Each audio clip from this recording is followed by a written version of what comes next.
다음은 설교를 함에 있어서의 방향성을 정하는 로드맵에 관련된 내용을 설명을 하겠습니다.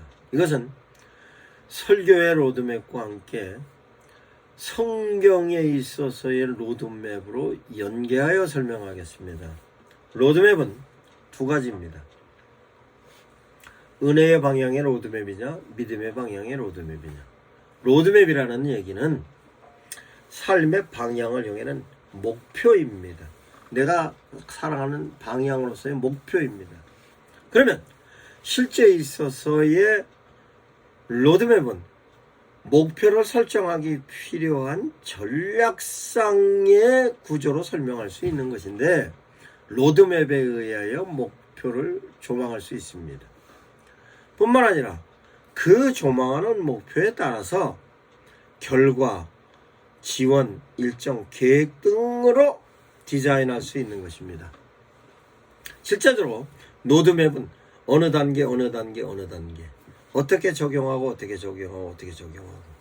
이와 같은 데 대한 내용을 설교로서의 로드맵은 성도들로 하여금 그 메시지를 효과적으로 이해하는 데 대한 내용으로서 하나하나를 그 목적에 따라서 확실하게 이해할 수 있도록 제시하는 것입니다.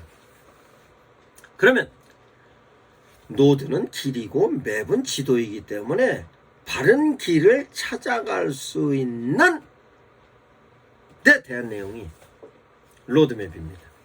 설명합니다. 은혜의 로드맵, 믿음의 로드맵, 두 가지의 방향으로서 그럼 은혜의 로드맵을 설명합니다. 은혜는 하나님께서 인간에게 베푸시는 부분에 있어서로 설명할 수 있는 것인데, 그 은혜는 하나님께서 약속으로 제시하십니다. 그 약속으로 제시하시는 것이 성경 창세기부터 계시록까지의 내용입니다. 하나님께서 끊임없이 인간들을 향하여서 제시하시는 약속입니다. 그 약속이 당신이 당신이심을 표현하시는 은혜로서로 로드맵을 시작합니다. 은혜의 로드맵은 어떠한 내용이냐?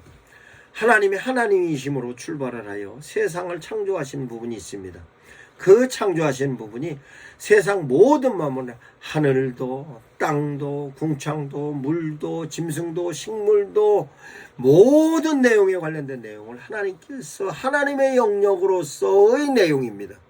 인간들을 향해서 베푸시는 데 대한 내용이지만 하나님의 영역으로서의 로드맵이 은혜의 로드맵이라고 설명할 수 있는 것이고, 그 은혜의 로드맵에 관련된 내용은 창세기부터 계시록까지 이 부분은 하나님, 이 부분은 하나님, 이 부분은 하나님. 그래서 하나님의 영역으로만의 로드맵이 있습니다. 그러면 하나님의 영역으로만의 로드맵과 함께 하나님께서 인간의 삶에 실제적으로 현상적으로 만들어지는 하나님의 은혜가 있는 것입니다. 그 은혜가 인간의 삶에 개입하셔서 하나님께서 이루시는 역사로 그 사건, 상황, 여건, 조건으로 모든 사람들에 의해서 기록되어져 있는 사건에 관련된 모든 역사적인 내용이 하나님께서 인간의 삶에 개입하시는 실존적인 은혜인 것입니다. 그것은 성경에 있어서 계시록, 창세기부터 계시록까지 사건으로 기록이 되어 있으며, 그 사건에 개입하시는 인간들이 있고, 그 인간들로 관계성을 이룬 자연적인 현상과 자연적인 상태와 여건이 성경에 기록이 되어 있는 것이, 이것이 성경적인 역사와 함께 인간의 삶에 개입하시는 일반적인 역사에 있어서도 하나님의 은혜로서 실존적인 내용이라 설명을 할 수 있는 것입니다.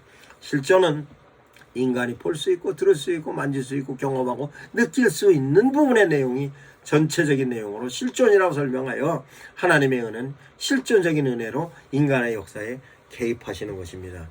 그 은혜를 하나님께서 인간들에게도 주셨습니다. 하나님께서 초월적인 은혜와 함께 실존적인 은혜로 당신의 뜻을 의지로서 이행하시고, 이행하심에 대한 의미와 의도를 사람들이 생각으로 깨닫게 했습니다. 그래서 하나님께서 하나님의 뜻을 깨닫게 하는 데까지도 하나님께서 주시는 은혜입니다. 인간들이 아무리 하나님의 뜻을 깨닫는다 할지라도 인간의 은혜는, 인간의 갖고 있는 생각은 한계가 있습니다. 한계적인 상황이지만 그래도 하나님께서 하나님이심을 깨닫게 하고 하나님께서 역사하시는 그 역사의 실존적인 모든 현상도 사람들이 보고 이해할 수 있으라고 하나님께서 인간에게 판단하고 결정할 수 있게끔 사유적인 부분에 있어서요 하나님께서 주신 은혜인 것입니다. 이것이 하나님의 은혜를 깨닫는 사유적인 은혜인 것입니다. 그 사유적인 은혜와 함께 하나님께서 인간들을 향하여서 의지로 실천할 수 있게끔도 하나님께서 은혜로 허락하셨습니다. 실제로 인간들은 악한 부분에 있어서의 존재이기 때문에 실제적으로 하나님께서 원하시는 뜻을 전적으로 실천을 못합니다. 그러나 하나님께서 인간의 삶에 은혜로 개입하셔서 실천적인 의지도 보다 상승적인 의지의 효과로 갈 수 있게끔 실제적으로 실행을 할 수 있게끔 하나님께서 의지조차도 은혜로 주시는 것입니다. 이 내용이 초월적인 은혜, 실존적인 은혜, 사유적인 은혜, 실천적인 은혜 모든 내용이 성경에서 수없이 여러 곳에서 기록이 되어 있고 이러한 프레임이 로드맵으로서 성경에 기록이 되어 있는 것입니다. 그러면 은혜에 관련된 내용과 함께 믿음에 관련된 로드맵을 설명하겠습니다. 하나님께서 세상을 창조하셨는데 창조하심에 대한 내용을 인간들이 이해할 수가 없습니다.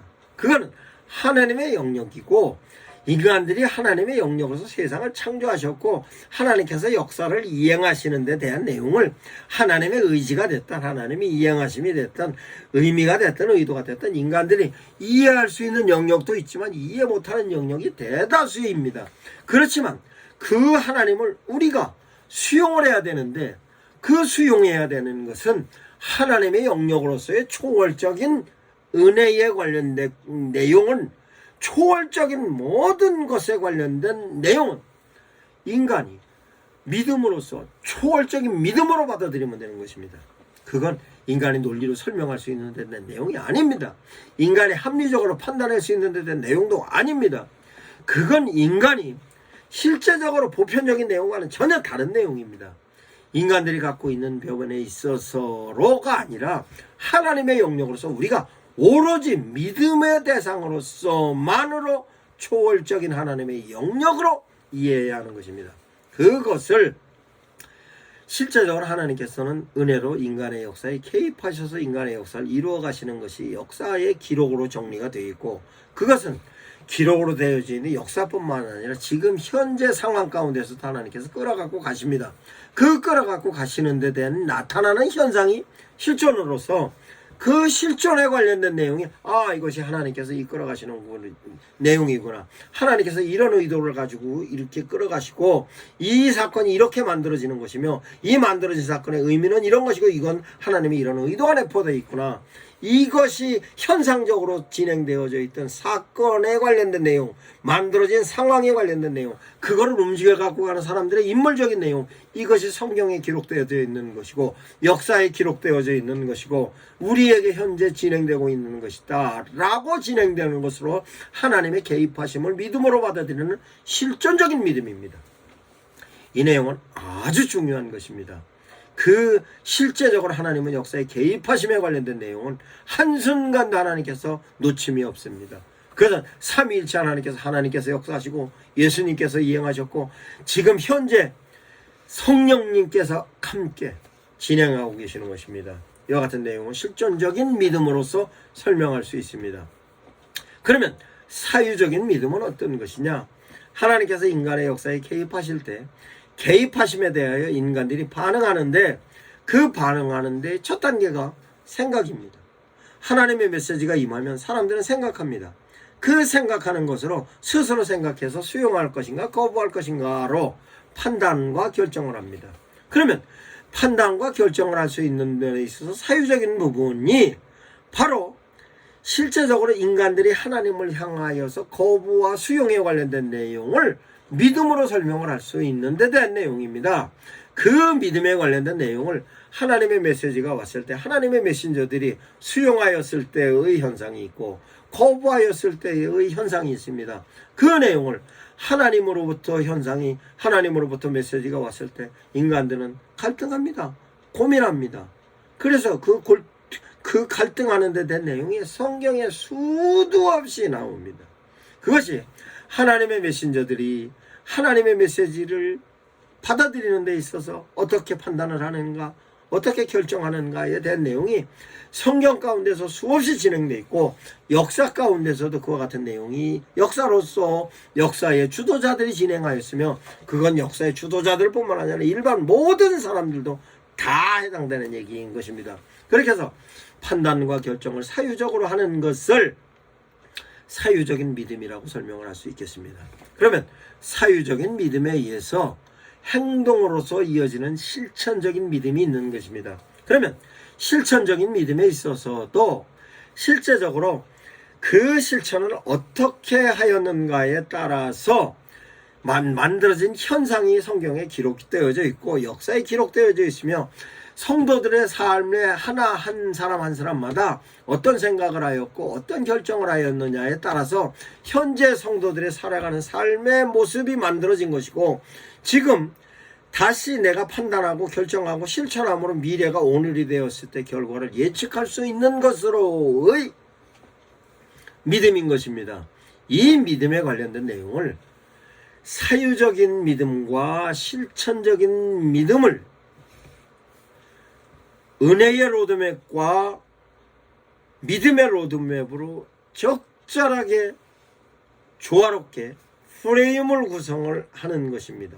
이 프레임을 구성을 하는 데 대한 프레임에 대한 내용을 성경에서도 하나님의 은혜와 사유적인 믿음으로써 결부시켜서 해석을 할 수도 있고, 초월적인 믿음과 실존적인 믿음에 인간의 사유적인 믿음과 실천적인 믿음을 조화롭게 프레임을 구성할 수도 있고, 하나님의 사유적인 은혜에 인간들이 실천적인 믿음으로 결부시켜서 디자인할 수도 있고, 이것은 프레임으로 초월적인 부분, 실존적인 부분, 사유적인 부분, 실천적인 부분, 요 네 가지 프레임을 가지고 그 프레임의 로드맵을 갖다가 디자인을 하면 실제적으로 가장 효과적으로 하나님의 메시지를 전달할 수 있는 성경으로서의 메시지 내용과 함께 설교가 그 메시지를 정확하게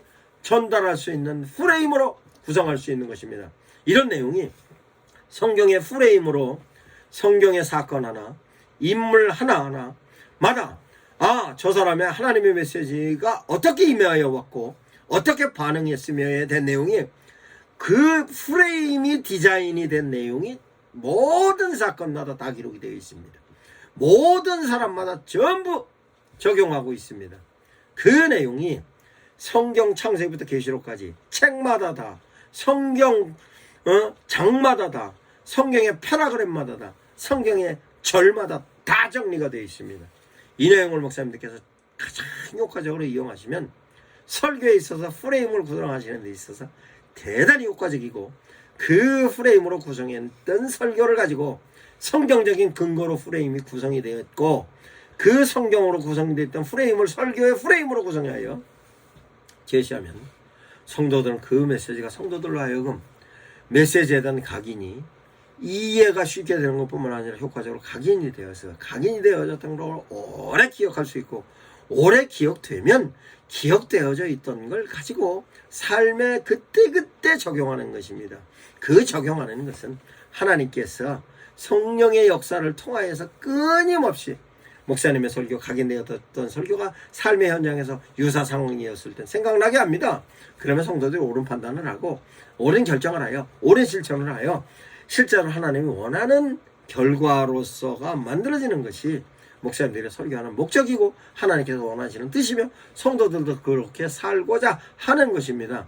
이것이 하나님께서 성도들로 하나님과 관계성을 유지하고 살아가는 삶에 관련된 메커니즘으로서의 하나님의 축복인 것입니다. 고맙습니다.